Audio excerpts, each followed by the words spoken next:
Tadi kita tahu kalau Al-Fatihah itu rukun, sepakat sekarang sudah?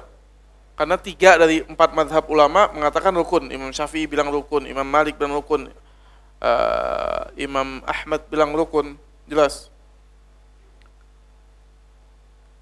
Hadisnya tadi kita udah sebutkan, tidak ada sholat yang sempurna kecuali membaca apa? Al-Fatihah.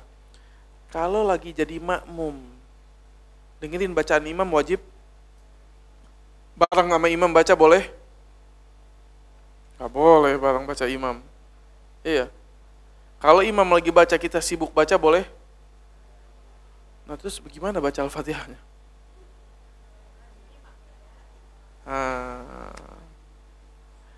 Ini jawabannya pakai dalil apa enggak? Apa jawaban semaunya kita aja?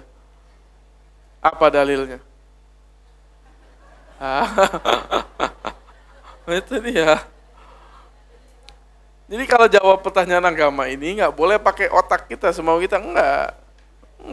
Pulangkan ke Al-Quran, gimana petunjuknya Al-Quran, gimana dalam hadis, apa kata para ulama, jangan sembarangan. Dalam tafsir Ibnu Katsir dibahas masalah ini ada 3 pendapat. Pendapat pertama, tetap wajib baca. Tetap wajib baca. Kalau gitu kapan Ustadz bacanya? Memang tidak ada konteks hadis, ayat atau hadis dari Rasul menerangkan ini secara jelas.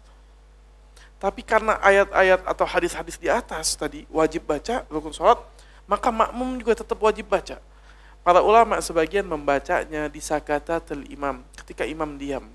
Contohnya yang pertama, ketika imam sudah waladdallin, amin. Biasanya kan diam dulu sebelum baca surat lain. Dia baca Bismillahirrahmanirrahim, Alhamdulillahirabbil alamin, Arrahmanirrahim.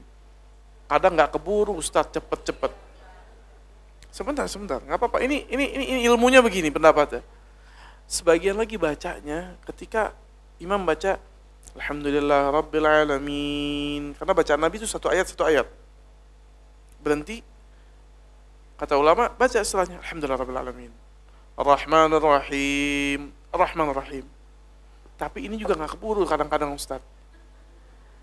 Tapi pendapat ini kuat. Ini termasuk pendapat Abu Hurairah tadi yang dalam riwayat, termasuk pendapatnya Ibn Taimiyah juga di akhir-akhir ini Ibn Taimiyah, termasuk pendapatnya Syekh bin Baz yang mengatakan wajib baca. Pendapat kedua bertolak belakang 180 derajat. Tidak wajib baca sama sekali. Tidak wajib baca sama sekali. Apa dalilnya? Karena diriwayatkan oleh Imam Ahmad bin Hanbal dalam kitab Musnad dari Jabir bin Abdullah bahwa Nabi SAW mengatakan barang siapa yang sholat bersama seorang imam, maka bacaan imam itu adalah bacaan untuk makmumnya. Tapi sayang hadisnya lemah. Sebagian ulama melemahkan. Yang melihat kuat hadisnya diamalkan. Sebagian melihat apa? Lemah. Dalam tafsir Ibnu Katsir disebutkan lemah hadisnya.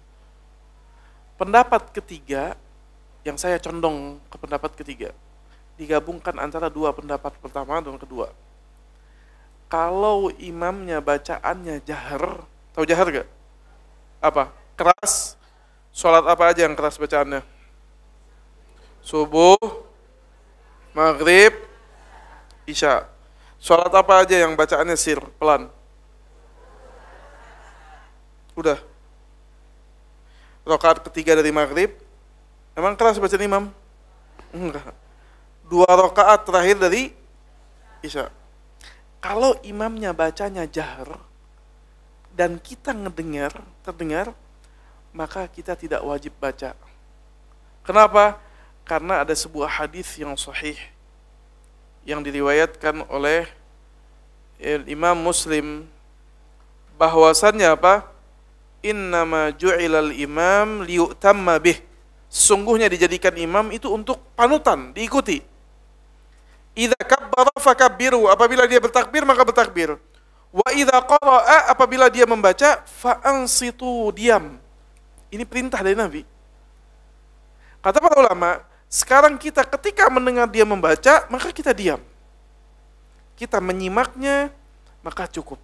Karena ini perintah dari Nabi, diam, kata Nabi. Tapi dalam sholat sir, kita dengar sekarang bacaan imam? Nggak dengar. Wajib baca? Wajib. Jadi kalau pas sholat zuhur, jangan bengong, nunggu ruku. Ya Allahu Akbar, bengong nungguin ruku. Kan nggak wajib Ustaz baca. Jelas ya? Paham ya? Saya condong ke pendapat ketiga ini. Walaupun tiga-tiganya ada pendapatnya. Yang condong ke pendapat pertama dari a'immah banyak juga. Tapi saya condong ke pendapat apa yang ketiga ini.